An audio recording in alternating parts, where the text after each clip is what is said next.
भी दो काम करना, ज्यादा से ज्यादा घर के काम आप खुद कीजिए। एक तो शरीर का मूवमेंट बना रहेगा, शरीर ठीक से काम करता रहेगा।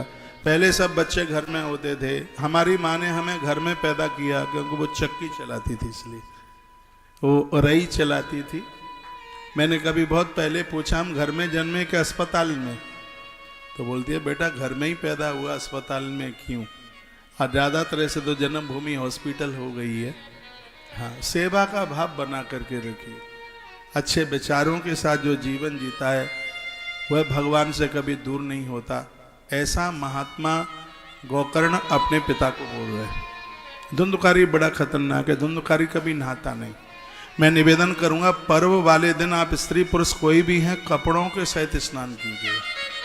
कहते हैं कि व्यक्ति से कितना भी बड़ा अपराध हो गया अनजान में, जान के नहीं अनजान में, और यदि वो वस्त्रों के सहित नहाता है, कपड़ों के सहित नहाता है, तो अपराध का प्रायश्चित हो जाता है। वैसे भी पुरुष के लिए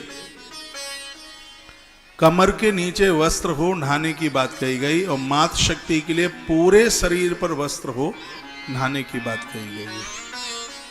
कहते हैं कोई किसी नारी को बेवस्त्र देख ले, यदि 10 गौ माता का गौदान भी किया होगा तो उसके पुण्य छीड़ हो जाएगी, और यही नारी के लिए।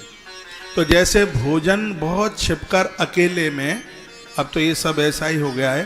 पहले बड़े आयोजनों में माताएं जाती थीं, तो आज भी गांवों में ऐसे कनात लगा देते हैं, वहां माताएं छिप करके भोजन करती।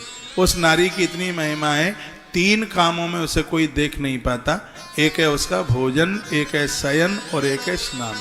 3 कार्य उसके ऐसे अद्भुत हैं, कोई देख ही नहीं सकता उसे, नहाते समय, खाते समय और सोते समय।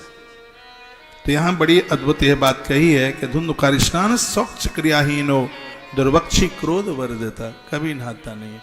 बीमारियां बनती हैं, जठर कमजोर हो जाता है, पचता नहीं है बिना नहाए। आप कभी भी अनुभव करके देखें ना, 1 बजे तक आप अखबार पढ़ते रहेंगे, भूख नहीं लगेगी, लेकिन जैसे आप नहा के आते हैं तो पेट कुछ खाने को मांगता है, क्योंकि स्नान करते ही जठर में अग्नि प्रज्वलित होती है। और जब जठर में आग जलती है, जब जो आप खाते हैं वो सब पच जाता है। बहुत लोग सुबह सुबह 1-1 घंटे तक लेट बाथरूम में बैठे इंतजार करते रहते। हाँ, जैसे रेल स्टेशन पर बैठ करके गाड़ी का इंतजार किया जाता, अब आई अब आई अब आई अब आई। लोग ऐसे बैठे बैठे इंतजार करते हैं, पेट खाली नहीं होता। यह बीमारियां स्वयं की लापरवाही से हो रही हैं। तो मैं कहूँगा ये आप नियम ले ले कि बिना नहाए अन्न नहीं खाना। फल खा लो, रस ले लो, नहीं मानते हो तो चाय पी लो, दूध पी लो बिना नहाए। लेकिन जब अन्न की बात आती है तो स्नान करके ही अब लीजिए, और आपका पेट, आपका उदर जबरदस्त होगा, बीमारियां होंगी ही नहीं। ये ऐसा आप कर सकते हैं। तो धुंधकारी के अंदर ये ऐप था, ये दुर्गुण था, ये कभी नहाता नहीं था। लोगों की बहुत इसने हत्या कर डाली, पिता को मारने की धमकी दे दी उसने। तो आज दूसरा पुत्र समझाने लगा, कहने लगा पिताजी ये संसार है, दुनिया है, मेरी प्रार्थना है अब तुम हरिद्वार चले जाओ और वहां जाकर के 2 काम छोड़ दो, अहंकार और